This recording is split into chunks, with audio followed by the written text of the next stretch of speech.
Waalaikumsalam warahmatullahi wabarakatuh. الحمد لله رب العالمين الذي جعلنا من عباده الصالحين والمتقين والشاكرين والصلاة والسلام على سيد الأنبياء والمرسلين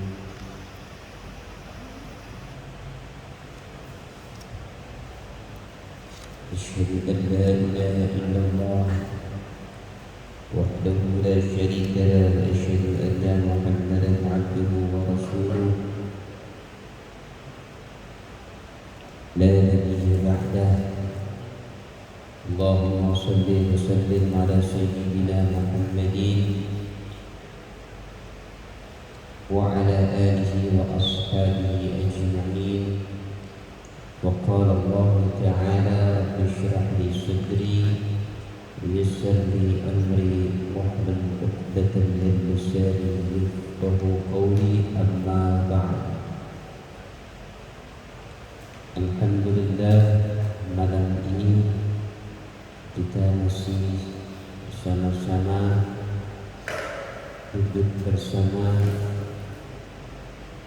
mudah-mudahan tetap dalam lindungan dan maghfirah Allah Subhanahu wa taala.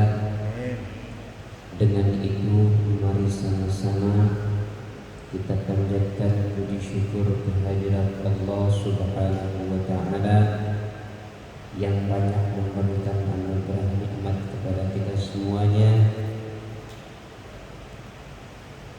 yang mungkin kita harus belajar dan mampu untuk berusaha agar dapat bisa bersyukur kepada Allah walau qalilah, sekalipun sedikit. Setidaknya kita tidak masuk dalam kategori wala in kafartum inna adabi lasyadid, karena kategori kekufuran manusia karena kelalaiannya terhadap Allah Subhanahu wa taala. Maka kita berharap kepada Allah, semoga Allah menjaga, melindungi, membimbing, memberikan hidayah kepada kita semuanya. Mudah-mudahan kita menjadi manusia yang saleh, manusia yang bersyukur, manusia yang taat, manusia yang selalu bertobat, manusia yang selalu beristighfar kepada Allah Subhanahu wa taala. Karena Nabi ya Allah setiap hari selalu meminta ampun dan meminta hidayah kepada Allah Subhanahu wa taala. Salawat dan salam tercurah kepada baginda Nabi besar Muhammad sallallahu alaihi wasallam sebagai suri teladan bagi kita umat seluruh alam, khususnya umat muslim, yang sesungguhnya Rasulullah itu dalam kehidupannya secara tidak langsung menjadi suri teladan bagi kita, pengajaran yang tanpa sampaikan. Nabi itu mengajarkannya dengan akhlak, bukan dengan ucapan. Ucapan itu melalui wahyu. Kalau kita melihat bagaimana sejarah Rasul, susah untuk kita pahami, melihat dari psikologisnya. Kenapa? Nabi punya manusia, punya rekan hidup, punya teman yang paling dekat, punya orang yang paling disayang, terbunuh di medan perang karena kecurangannya. Itu sangat menyedihkan buat Rasulullah. Tapi mengapa orang yang membunuhnya malah memeluk Islam? Bahkan yang memakan hati Sayyidina Hamzah, seorang paman yang sangat dicintainya, setelah dibunuh, dibeleklah dadanya, diambil hatinya, dimakan oleh Undun. Umayyah dimakan sama Undun. Ternyata apa? Undun masuk Islam. Mau bagaimana lagi? Apa Rasul harus marah? Rasul tidak marah, karena itu sudah menjadi ketetapan Allah. Ternyata orang yang membunuh dan membenci Nabi malah memeluk Islam. Itulah skenario Allah, bahwa kita ternyata melihat sejarah ini, ternyata Rasulullah begitu sempurna jadi manusia. Kita Jangankan kita dicaci maki, kita mendengar orang dicaci maki saja kita marah.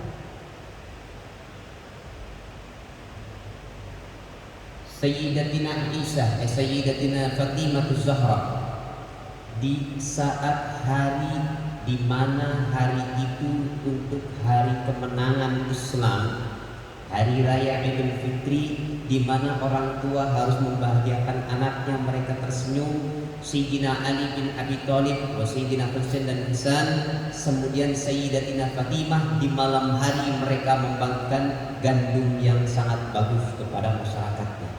Di pagi harinya, tanpa disadari, seorang sahabat yang dekat dengan Rasulullah ketika pulang lewat rumahnya Sayyidina Ali, itu tercium bau yang sangat gak enak sampai keluar.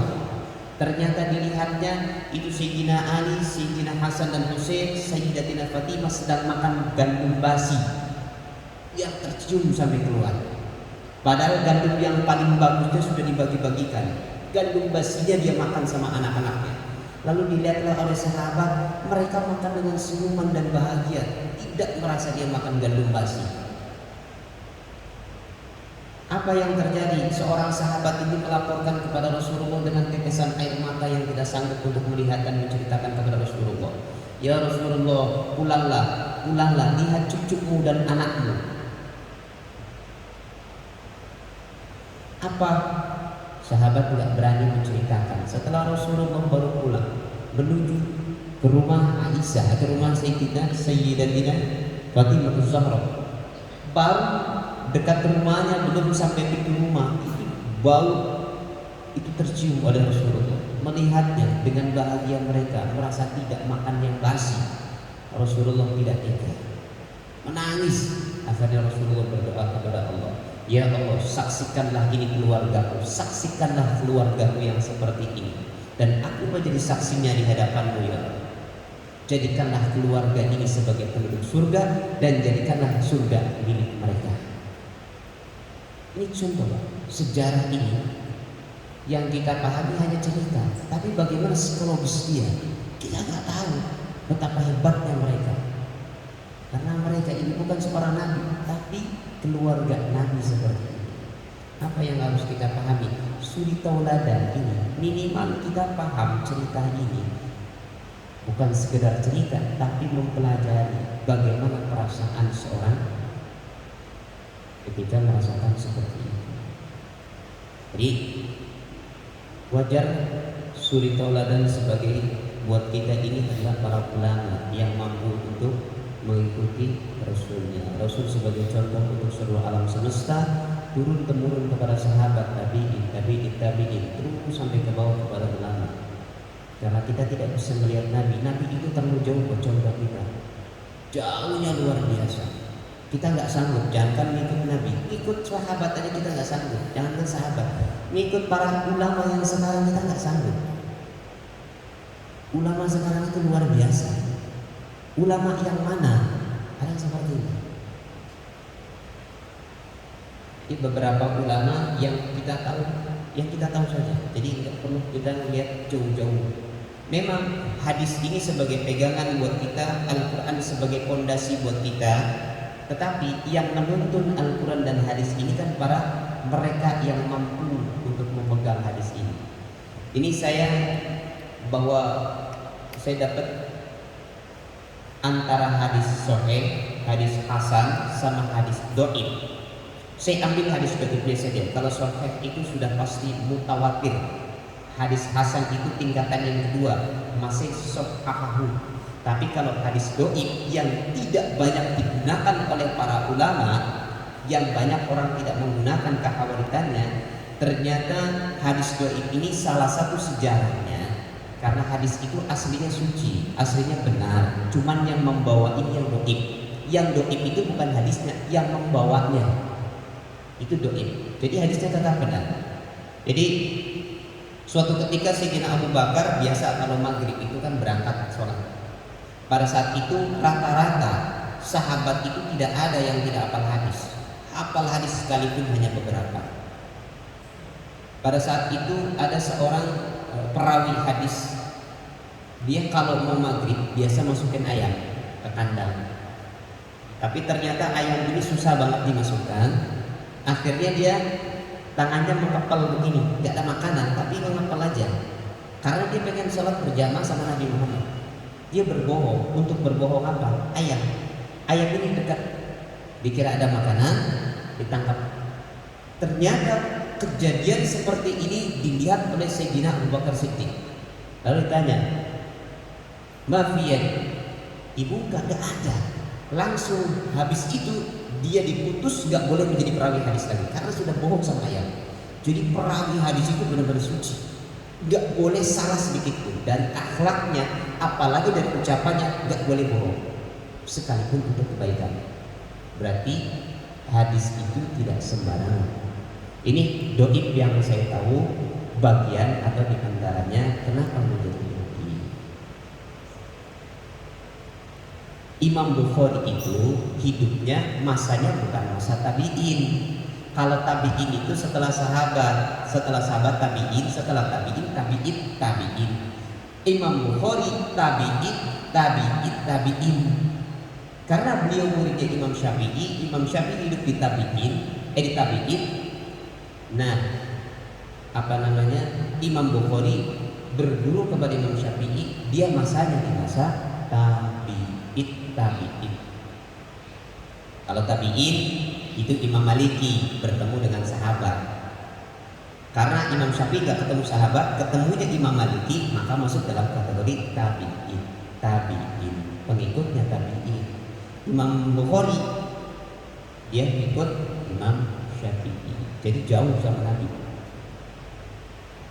Makanya dia sebagai orang yang betul-betul mencari kesalahan.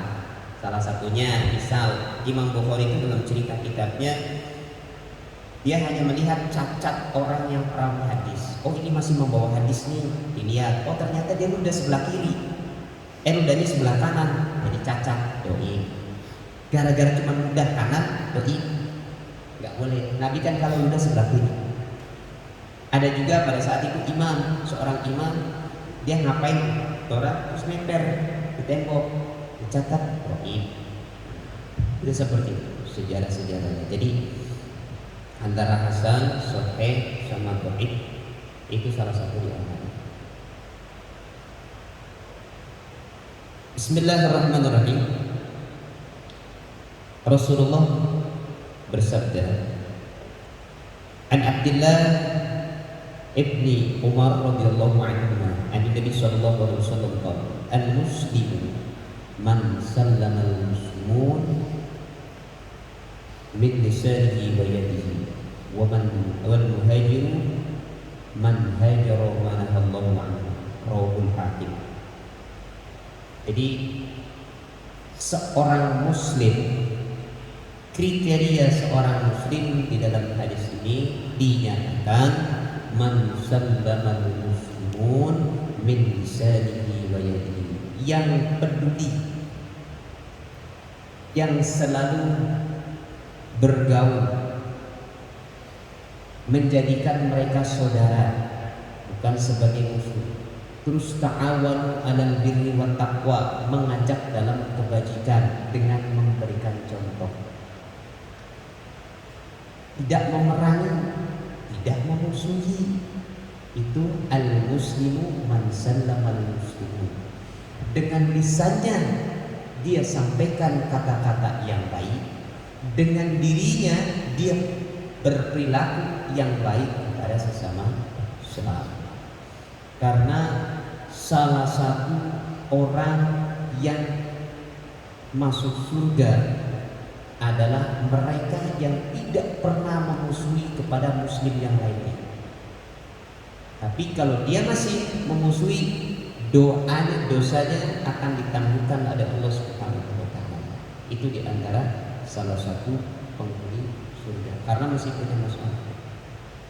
Jadi kita kalau punya dosa kepada Allah Subhanahu wa taala masih mudah kita ampuni. Sebesar apapun dosa kita, tapi kalau kita sudah punya masalah dengan manusia, Allah nggak ikut campur. Itu urusannya Anda minta maaf kepadanya. Kalau akadnya Imam Syafi'i itu berat. Akadnya Imam Syafi'i itu seperti ini, kalau kita punya salah, saya minta maaf karena kemarin saya menceritakan kamu begini, itu akad Imam Syafi'i. Jadi kalau Imam Syafi'i namanya akad kita minta maaf kepada seseorang harus menyebutkan apa yang Anda katakan dan ceritakan keburukan orang itu, disebutkan semuanya. Tapi kalau kita tidak sebutkan, saya minta maaf barangkali punya salah, barangkali kan kita seperti itu. Jadi nggak mengakui kalau kita punya salah. Jadi bagaimana caranya kita bisa mengamalkan ini? Ya kita harus bersungguh-sungguh. Harus kita paksa. Karena Allah menciptakan godaan di dalam diri kita, yang pertama nafsu, yang kedua setan. Alladzi yuwaswisu fi sudurin nas. Siapa? Qul a'udzu birabbin nas, malikin nas, ilahin nas, min syarril waswasil khannas. Alladzi min syarri waswasil khannas, yang menyebabkan hati kita jadi waswas itu adalah khannas. Apa tugasnya? Yuwaswisu fi sudurin nas, yang mereka menghasut di dalam setiap hati manusia. Itu namanya khannas. Khannas itu anaknya iblis, Azazil. Dulu namanya Azazil karena dia berkhianat kepada Allah, dikatakan iblis. Kok bisa masuk dalam darah kita? Ya sejarahnya kan dulu nenek moyang kita. Ketika Nabi Adam memakan khannas, satu Siti Hawa, separuh Siti Hawa, separuh Adam alaihissalam. Setelah dimakan, masuklah ke dalam jalur darah. Apa kata Azazil? Ini yang saya mau. Berarti nanti dia sudah akan masuk otomatis kepada keturunan sampai kiamat. Yang kedua nafsu. Nafsu itu tidak bisa mati dalam hati kita kecuali bisa dikalahkan. Mati gak bisa nafsu, tapi harus dikalahkan. Gimana caranya? Nafsu itu berubah menjadi di belakang bukan di depan. Maka kita untuk berbuat kebajikan sangat susah, karena nafsunya itu lebih menguasai daripada diri kita sendiri. Kita ini cuma dikuasai nafsu. Makan pakai nafsu. Gak pernah kita makan pakai lillahi ta'ala, pakai nafsu mesti. Karena kekuatannya belum mampu kita. Melihat orang pakai nafsu, komentar pakai nafsu, semuanya pakai nafsu. Keinginan itu semua nafsu. Tapi kalau niat bukan keinginan, ikhlas nggak ada yang dicampur dengan keinginan. Berdoa pakainya niat, bukan pakai harapan. Harapan itu masih keinginan. Jadi makanya kalau kita buka tentang ajaran tasawuf itu terlalu berat. Beratnya apa? Ternyata luar biasa. Godaan itu antara riya dan ikhlas itu tipis. Riya sama ikhlas tipis. Tapi orang akan sholat khusyuk pasti akan melewati riya. Gak mungkin, pasti melewati riya. Riya itu apa? Satu, kertas yang buruk dalam hati. Merasa saya benar. Ini buruk Pak, misalnya. Saya mau sholat karena saya pengen sholat, saya pengen merubah diri saya supaya rajin. Itu masih riya. Tapi memang harus begitu. Kalau nggak begitu, nggak bakal dapat. Makanya itu pelewatan riya itu harus ditanjutkan. Riyanya orang yang macam-macam, tergantung apa yang dirasakan. Itu dalam ajaran. Makanya bagaimana kita bisa berbuat kebajikan, berbuat baik kepada orang lain, bersama muslim khususnya, kalau diri kita sendiri tidak mau berbuat baik atau tidak berusaha untuk menjadi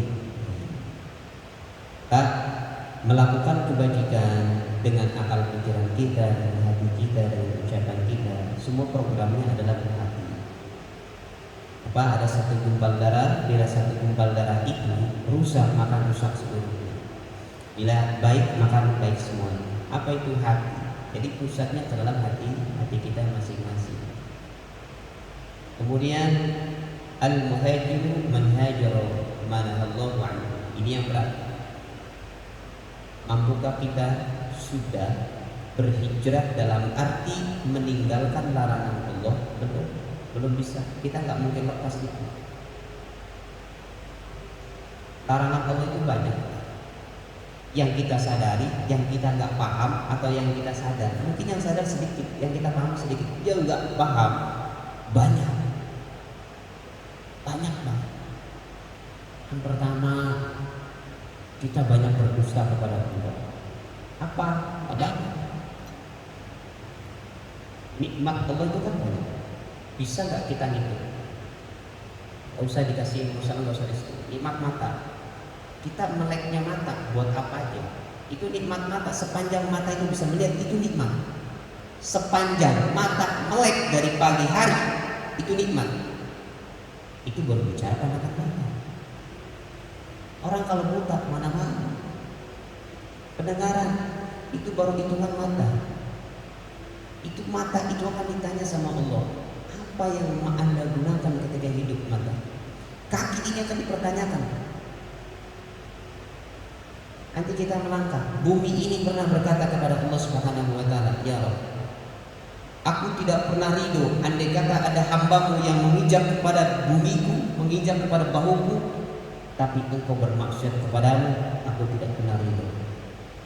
Dan kuhukum dia dan kubalas dia ketika dia masuk dalam perutku." Makanya sejarah itu kan yang dikatakan sebagai siksa kubur. Marrobukum ini itu kan terlihat ketika Sayyidina Umar dengan Rasulullah lewat dua kuburan dengan menaiki unta tanpa disengaja. Unta ini melewati dua kuburan dan dia nggak mau berhenti.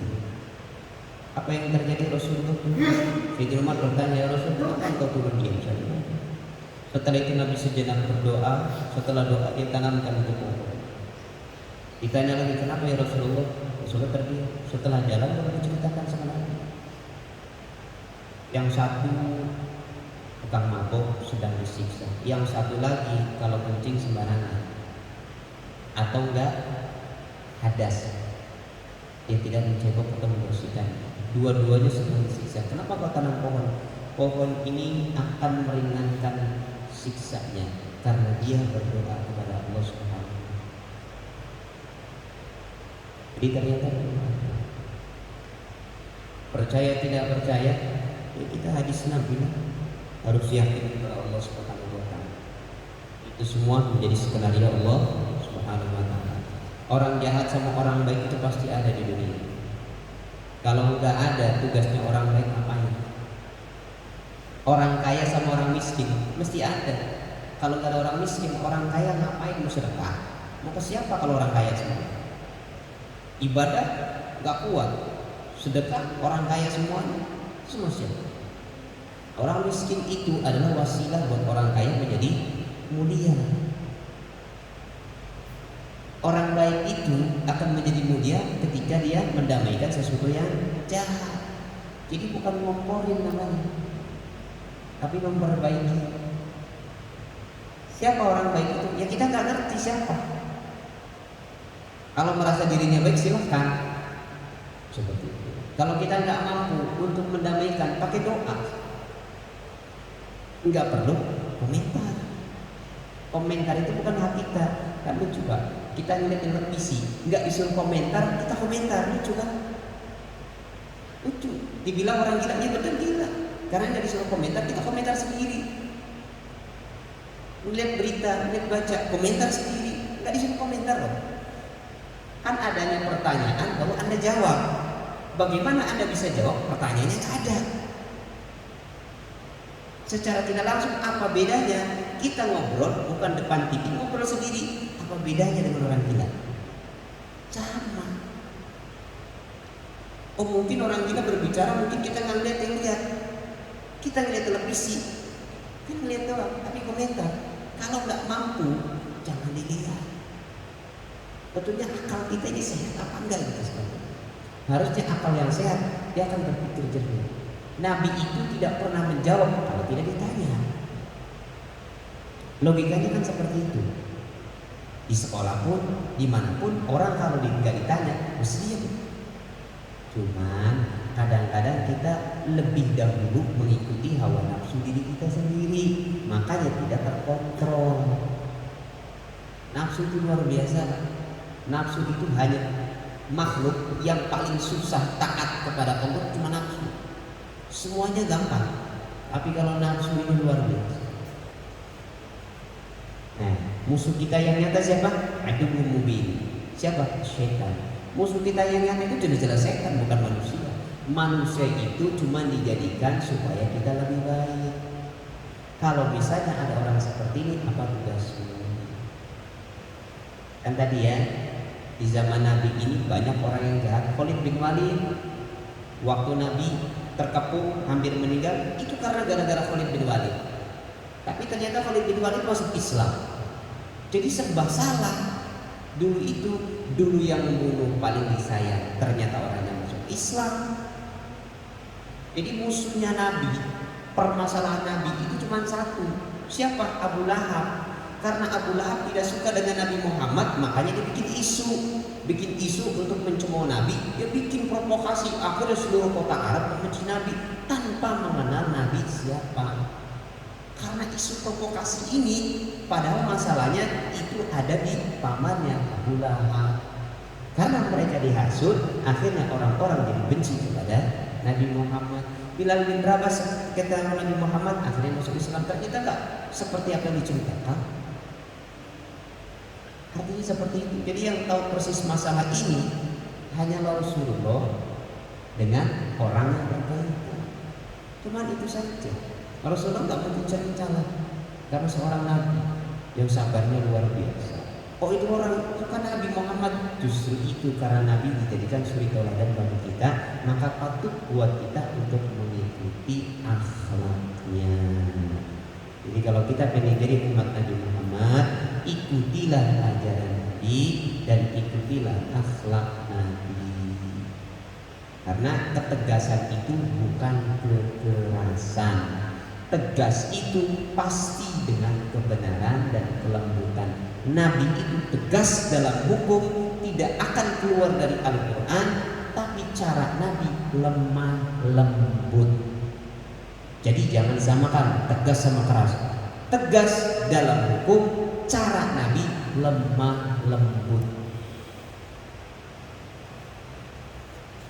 Ini beda penafsiran, beda pemahaman hal yang muncul.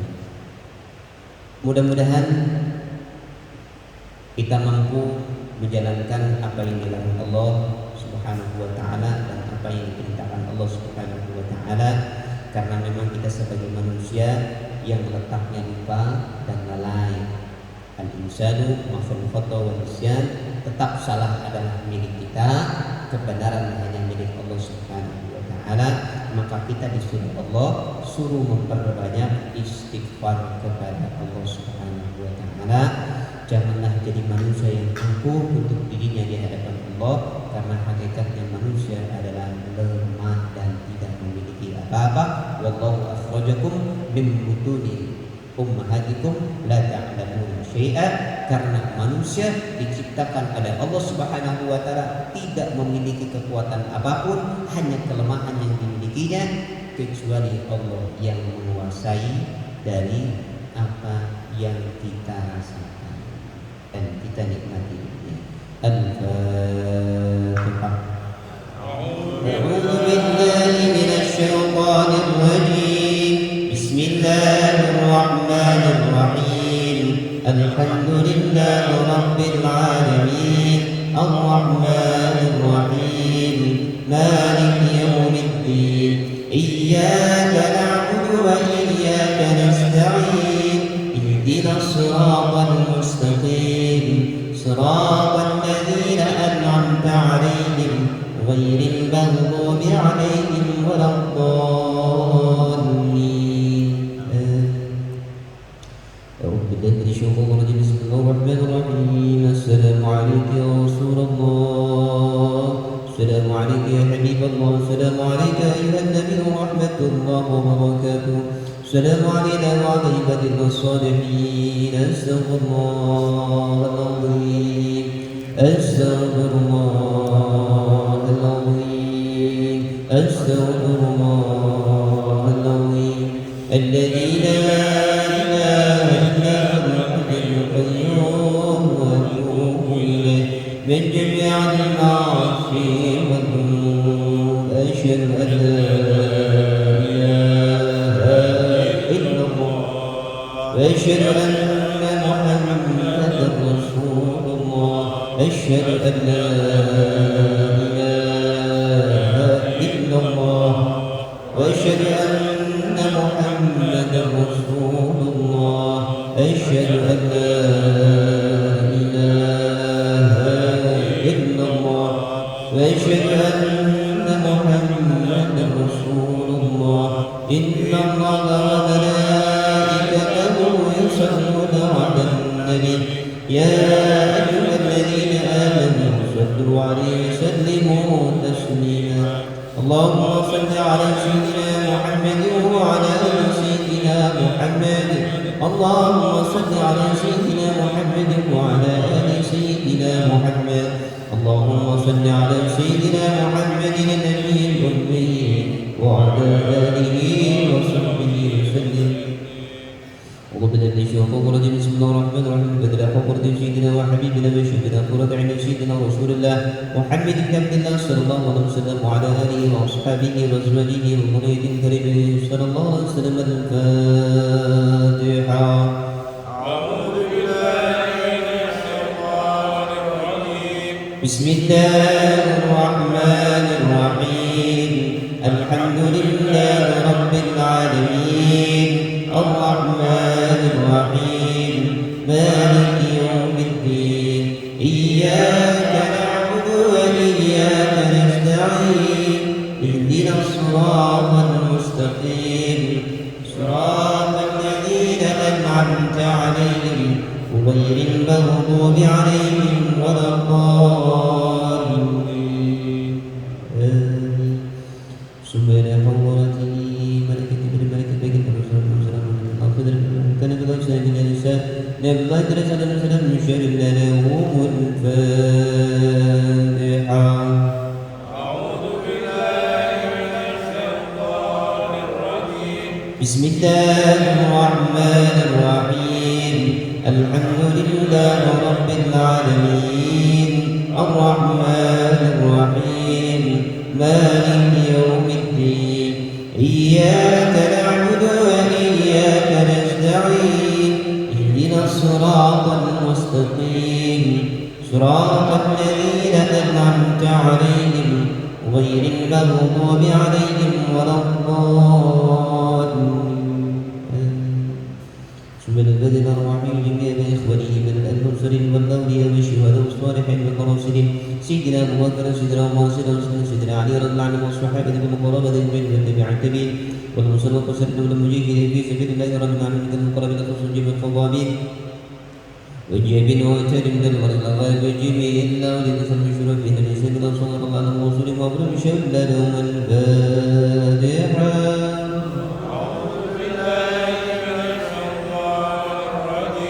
بسم الله الرحمن الرحيم.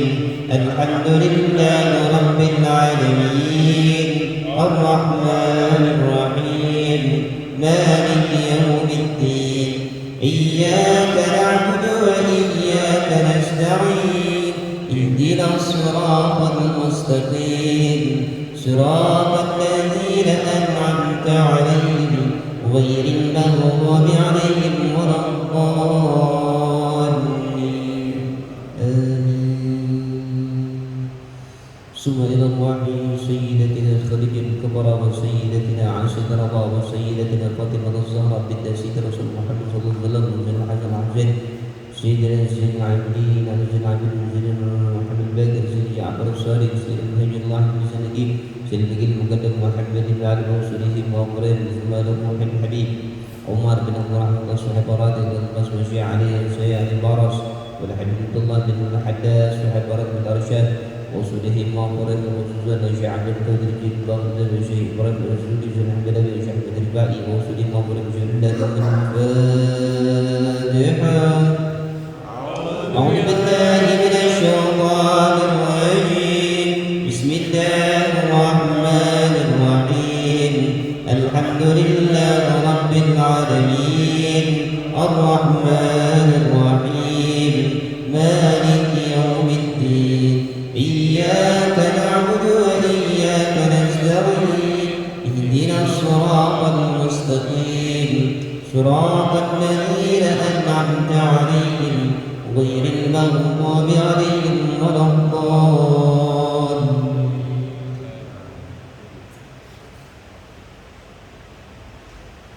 ثم إلى الوحي إمام حنفي إمام مالكي إمام شافعي إمام حنبلي إمام بخاري إمام مسلم إمام نسائي إمام ترمذي إمام أبو داود إمام أحمد إمام ابن ماجه إمام ابن عبد الله السكندري الشيخ بهاء بن السبني الشيخ أحمد الشاذلي الشيخ أحمد الرفائي الشيخ جلال الرومي الشيخ جلال السيوطي ابن حجر الأشقلاني الشيخ حسن البحري الشيخ حسن البصري ثم إلى الشيخ جعفر البرزنجي ابن العربي محمد الغزالي ومحمد سيد البوصيري أبي مجد المغربي الشيخ مجد الكرماني وأصولهم وفروعهم شدادهم الفاتحة.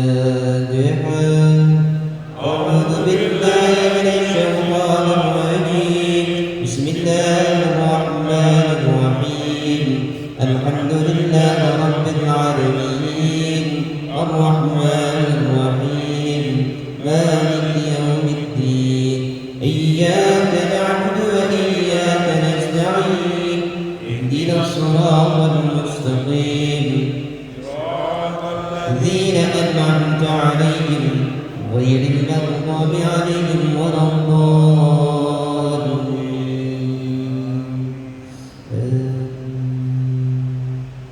Subhanallah ujian berdasar dari surat Al-Qarim Al-Qaim surat Al-Qarim surat Al-Qaim Mu'afah surat Al-Qarim surat Al-Qaim wala surat Al-Syekh wa Imam Syekh Naribat Al-Asribat Nabi Sallallahu Alaihi Wasallam Cirebon Syekh Dat Al-Kafi Syekh Habib Abdullah bin Abdul Qadir bin Abdul Qadir bin Hasan Bahrul Ma'afar Al-Bangkal Syekh Syarif Kiasa Sangka Alim Situ Bada Bahar Basar Masjid Bambangdik Sunan Al-Hasan Isman Jazuli Kahan Jazuli wa Salim wa Afrika wa Rahmatullah Syekh Madumani Syekh Marutul Baru Kabir Muhammad bin Hadim bin Aqqas Surat Al-Subhan Kurban Al-Subhan Habib Talib bin Jafar Al-Muqtar Sayyid Hasan bin Baru Haddad Habib Ali bin Ahmad bin Ali bin Talib Al-Attas Wala Habib Hasan bin Ali bin Ahmad bin Talib Al-Attas Al-Saqura wa Usulihim wa Furuhim Habib Umar Ba'ala Sahibi Musid Kibal Syekh Idris Limbangan Maulana Sya'rani Abdul Jalil Syekh Abbas Syekh Bala Syekh Usulihim wa Furaihim Summa ila arwahi Salat wa italaqqa Syekh Haji Ba'ali bin Jabi Adwar Muqtaburani bin Tabarani Bangara Ahmad Jadar Bangara Muzagiri Habib Hasan bin Muhammad Al-Haddad Habib Syekh Bukar Habib Syekh Walid bin Muhammad Habsi Habib Abdul Rahman Jikiri Habib Abdul Rahman Al-Zakat Habib Ahmad bin Al-Haddad Habib Syed bin Al-Attas Habib Salim bin Jindal Habib Ahmad bin Abdullah Al-Anbar Habib Osman Sahab bin Jakarta Ali Bangor Nacional Al-Habib Habib Muhammad bin Ahmad Al-Hashani Habib bin Kadir bin Ahmad Zugar Al-Hib wa Quraihi Syaridah wal-Fatiha. أعوذ بالله من الشيطان الرجيم بسم الله الرحمن الرحيم الحمد لله رب العالمين الرحمن الرحيم مالك يوم الدين إياك نعبد وإياك نستعين اهدنا الصراط المستقيم صراط الذين أنعمت عليهم غير المغضوب عليهم ولا الضالين.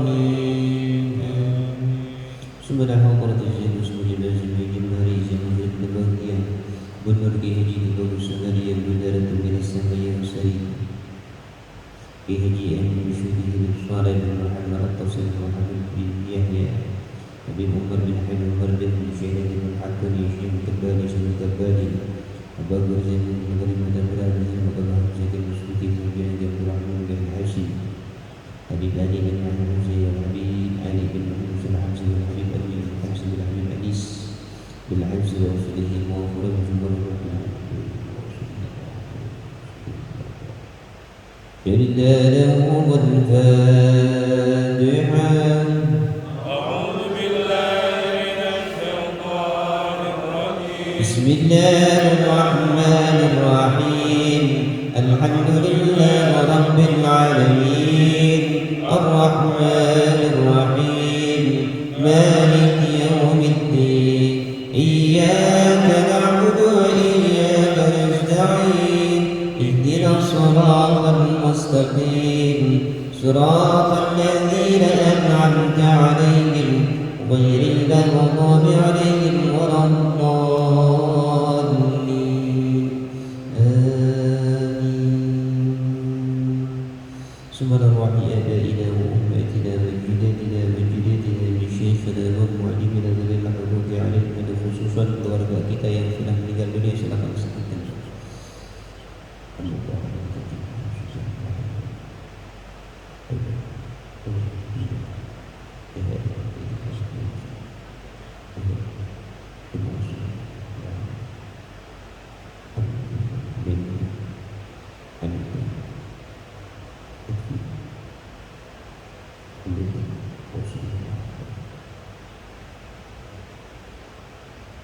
Memiliki muslim muslimat mukminin mukminat. Syarida lahum al-Fatihah.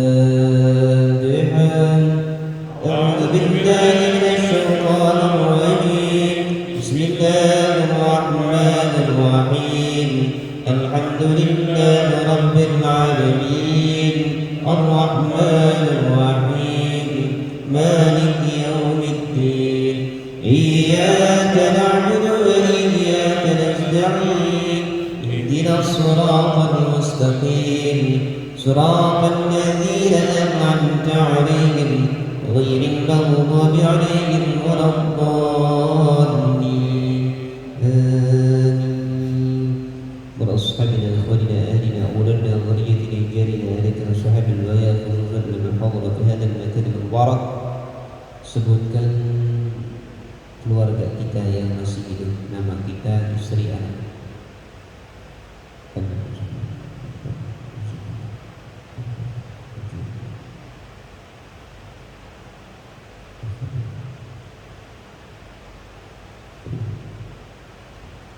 شهد لهم الفاتحة.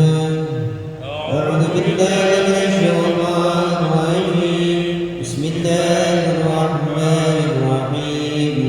الحمد لله رب العالمين الرحمن الرحيم مالك يوم الدين إياك نعبد وإياك نستعين اهدنا الصراط المستقيم صراط الذين أنعمت عليهم غير المغضوب عليهم ولا الضالين.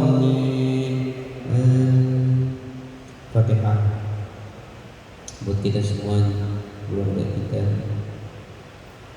yang sedang sakit diberikan kesembuhan, saudara-saudara kita. Kemudian keluarga kita diberikan sakinah mawaddah warahmah, yang punya masalah diberikan solusi oleh Allah Subhanahu wa taala, yang sedang berbisnis atau berusaha membangun usaha dilancarkan oleh Allah Subhanahu wa taala, berkahi yang bekerja tetap istiqomah dan berkah barokah di dunia wal akhirah. Bil khusus kepada majelis Riyadhus Shalihin bisa istiqomah berjalan terus, dan mudah-mudahan kampung kita menjadi kampung yang aman, tentram. Kemudian untuk bangsa kita, negara kita, mudah-mudahan diangkat seluruh bencana, bala bencana, musibah, kita diselamatkan semuanya, muslimin muslimat seluruh dunia. Allah berikan karunia lindungan. Mudah-mudahan kita tetap dikokohkan iman kita, tauhid kita, akidah kita, tetap menyembah hanya kepada Allah Subhanahu wa taala. Ilahana anta maqsudina ala hadhihi wa ala kulli salihah ila hadratin Nabi Muhammad sallallahu alaihi wasallam. Syahidallahu wal Fatihah. A'udzu billahi minasy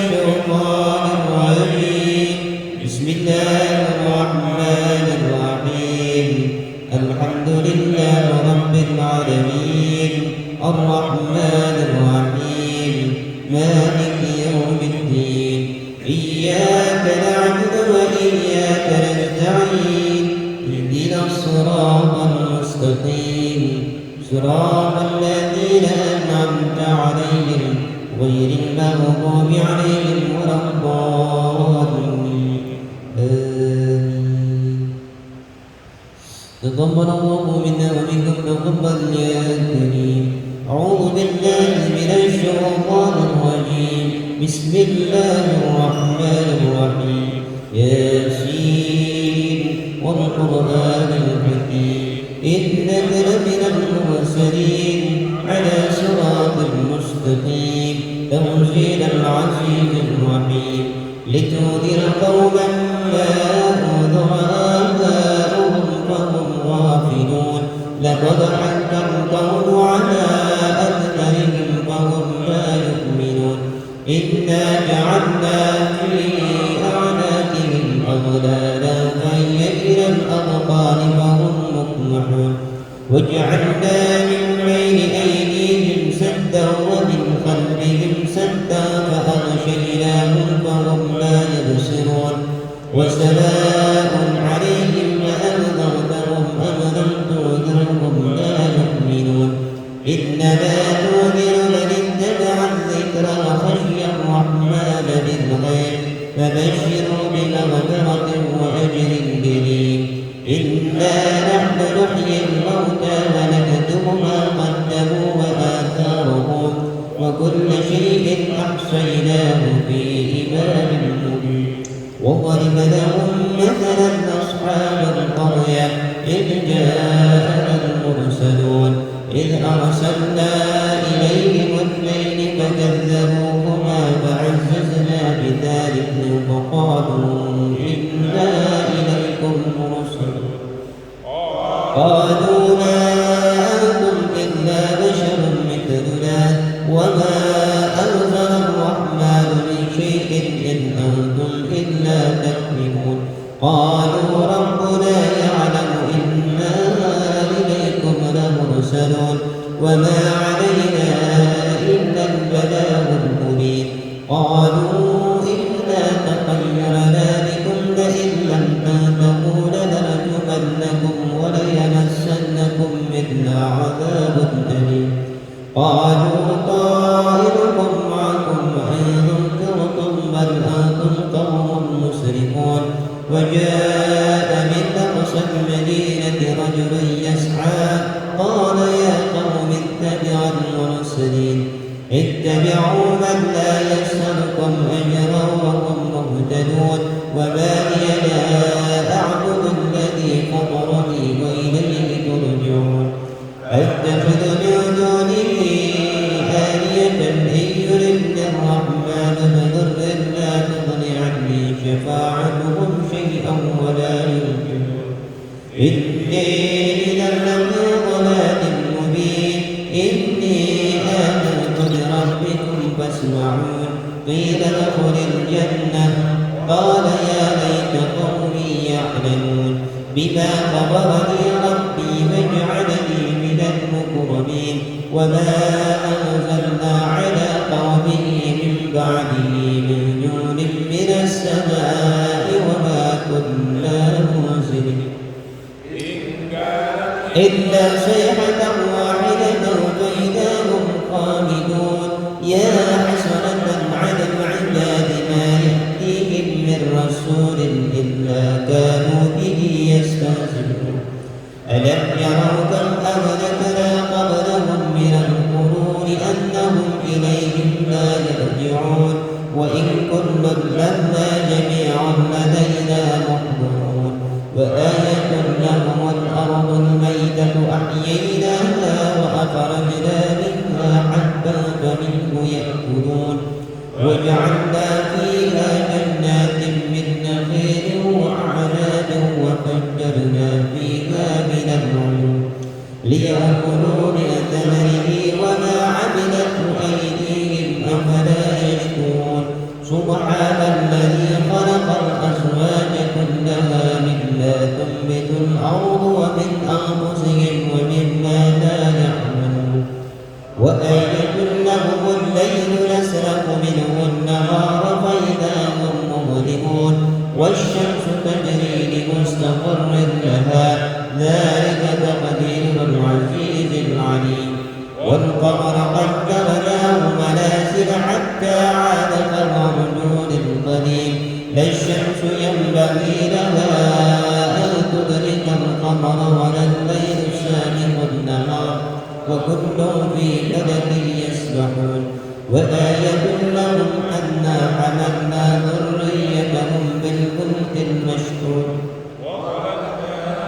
من مثله ما يركبون وإن نشأ نغرقهم فلا صريخ لهم ولا هم ينقذون إلا رحمة منا ومتاعا إلى حين وإذا قيل لهم اتقوا ما بين أيديكم وما خلفكم لعلكم ترحمون وما تأتيهم من آية من آيات ربهم إلا كانوا عنها معرضين وإذا قيل لهم أنفقوا مما رزقكم الله قال الذين كفروا للذين آمنوا أنطعم من لو يشاء الله أطعمه إن أنتم إلا في ضلال مبين ويقولون متى هذا الوعد إن كنتم صادقين ما يأمرون إلا صيحة واحدة تأخذهم وهم يخصمون فلا يستطيعون توصية ولا إلى أهلهم يرجعون ونفخ بالصور فإذا هم من الأجداث إلى ربهم ينسلون قالوا يا ويلنا من بعثنا من مرقدنا هذا ما وعد الرحمن وصدق المرسلون إن كانت إلا صيحة واحدة فإذا هم جميعا لدينا محضرون فاليوم لا تظلم نفس شيئا ولا تجزون إلا ما كنتم تعملون إن أصحاب الجنة اليوم في شغل فاكهون هم وأزواجهم في ظلال على الأرائك متكئون لهم فيها فاكهة ولهم ما يدعون سلام قولا من رب رحيم وامتازوا اليوم أيها المجرمون ألم أعهد إليكم يا بني آدم أن لا تعبدوا الشيطان إنه لكم عدو مبين وأن اعبدوني هذا صراط مستقيم ولقد أضل منكم جبلا كثيرا أفلم تكونوا تعقلون هذه جهنم التي كنتم توعدون اصلوها اليوم بما كنتم تكفرون اليوم نختم على أفواههم وتكلمنا أيديهم وتشهد أرجلهم بما كانوا يكسبون ولو نشاء لطمسنا على أعينهم فاستبقوا الصراط فأنى يبصرون ولو نشاء لمسخناهم على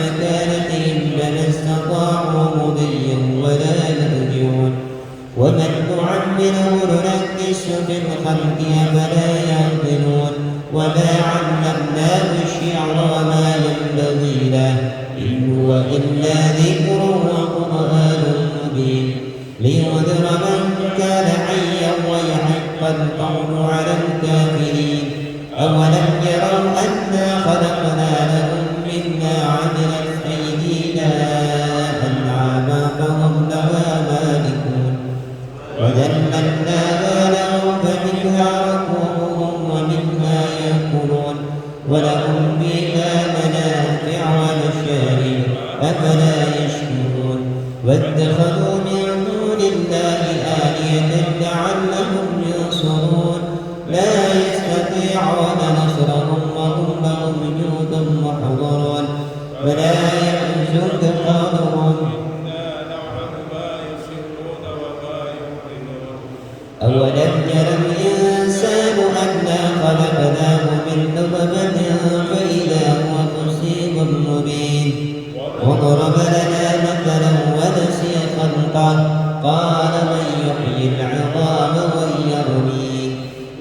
يحيي الذي أنشأ أول مرة وهو بكل خلق عليم الذي جعل لكم من الشجر الأخضر نارا فإذا أنتم منه توقدون أوليس الذي خلق السماوات والأرض بقادر على أن يخلق مثلهم بلى وهو الخلاق العليم إنما أمره إذا أراد شيئا أن يقول له كن فيكون وسبحان الذي بيده ملكوت كل شيء وإليه ترجعون صدق الله العظيم بسم الله الرحمن الرحيم الله لا إله إلا هو الحي القيوم لا تأخذه سنة ولا نوم له ما في السماوات من ذا الذي يشفع عنده إلا بإذنه يعلم ما بين أيديهم وما خلفهم ولا يحيطون بشيء من علمه إلا بما شاء وسع كرسيه السماوات والأرض ولا يؤوده حفظهما وهو العلي العظيم لله ما في السماوات وما في الأرض وإن تبدوا ما في أنفسكم أو تخفوه يحاسبكم به الله ويغفر لمن يشاء ويعذب من يشاء والله على كل شيء قدير آمن الرسول بما أنزل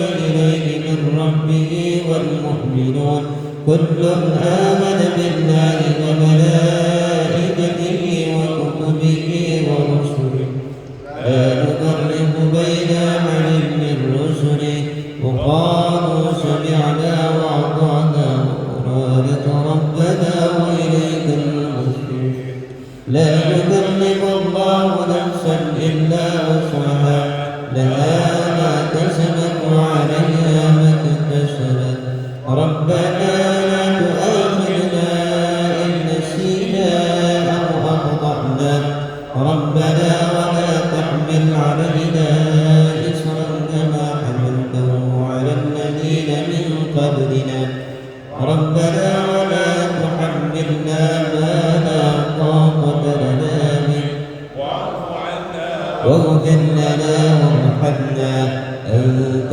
مولانا فانصرنا على القوم الكافرين لا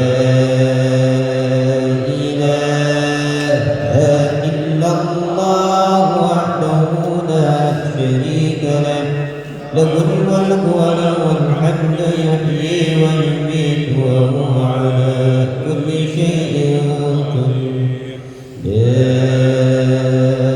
إله إلا الله وحده لا شريك له له الملك وله الحمد يحيي ويميت وهو على كل شيء قدير لا إله إلا الله وحده لا شريك له له الملك وله الحمد يحيي ويميت وهو على كل شيء قدير سبحان الله والحمد لله ولا إله إلا الله والله أكبر سبحان الله والحمد لله ولا إله إلا الله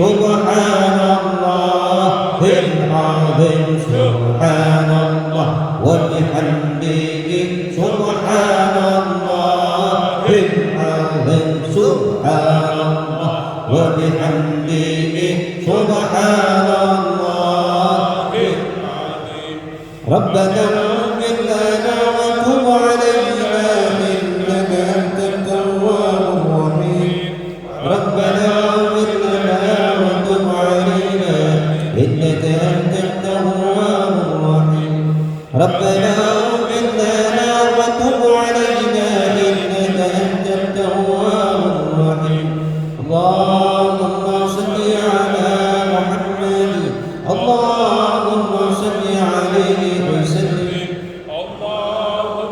صل على محمد اللهم صل عليه وسلم اللهم صل على محمد اللهم صل عليه وسلم أعوذ بكلمات الله التامات من شر ما خلق أعوذ بكلمات الله التامات من شر ما خلق أعوذ بكلمات الله التامات من شر ما خلق بسم الله الذي لا يضر مع اسمه شيء في الأرض ولا في السماء وهو السميع العليم بسم الله الذي لا يضر مع اسمه شيء في الأرض ولا في السماء وهو السميع العليم بسم الله الذي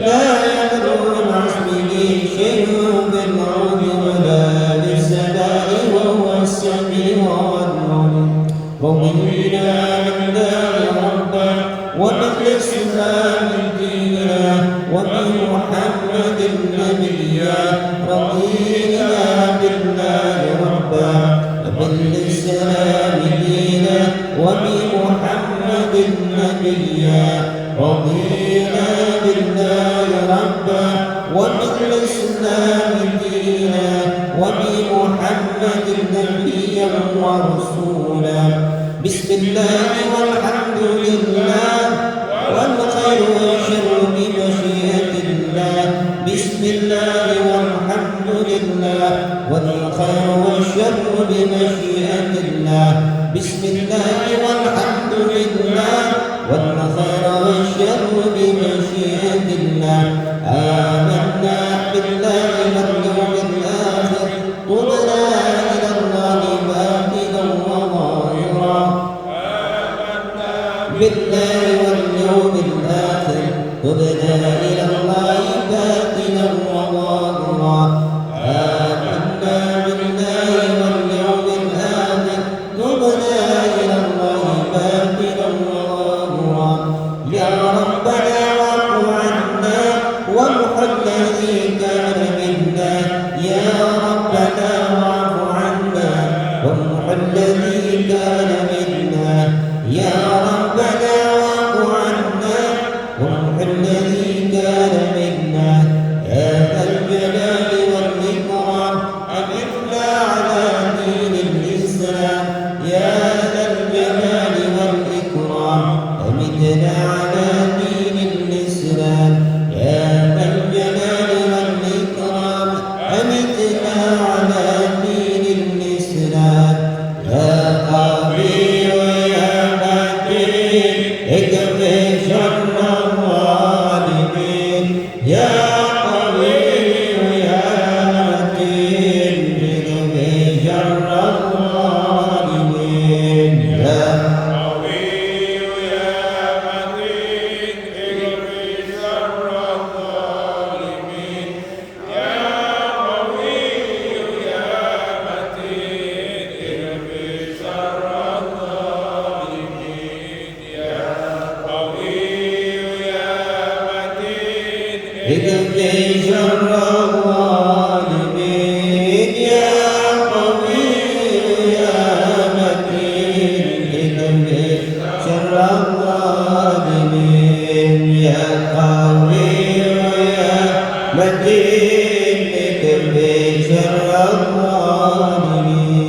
أصلح الله المسلمين صرف الله شر المؤمنين أصلح الله المسلمين صرف الله شر المؤمنين أصلح الله المسلمين صرف الله شر المؤمنين يا علي يا كبير يا عليم يا قدير يا سميع يا بصير يا لطيف يا خبير يا علي يا كبير يا عليم يا قدير يا سميع يا بصير يا لطيف يا خبير يا علي يا كبير يا عليم يا قدير يا سميع يا بصير يا لطيف يا خبير يا خالق الآن يا كاشف الغم يا من به يغفر ويرحم يا خالق الآن يا كاشف الغم يا من به يغفر ويرحم يا خالق الآن يا كاشف الغم يا من به يغفر ويرحم استغفر الله رب البرايا استغفر الله من الخطايا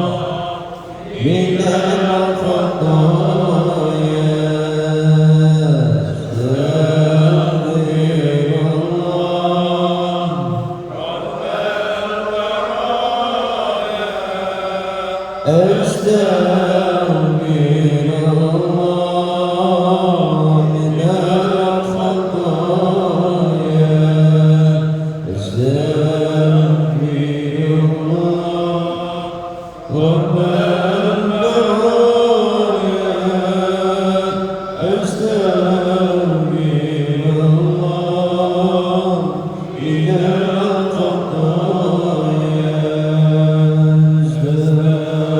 من الخطايا رب البرايا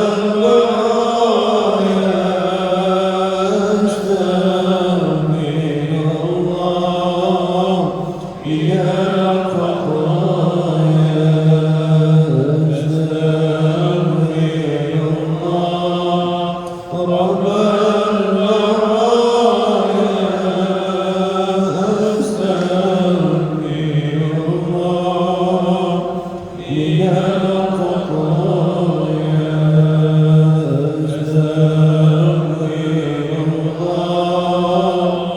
رب البرايا أستغفر الله يا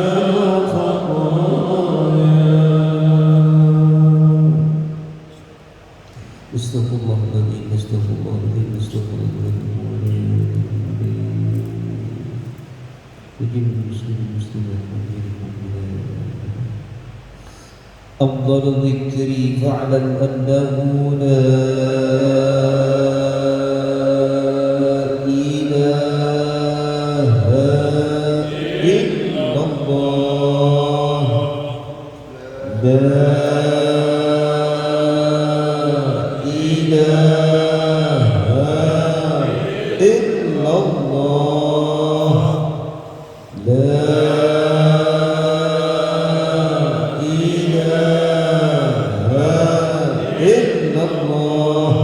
سيدنا محمد رسول الله لا إله إلا الله لا إله إلا الله لا إله إلا الله لا إله إلا الله لا إله إلا الله لا إله إلا الله لا إله إلا الله لا إله إلا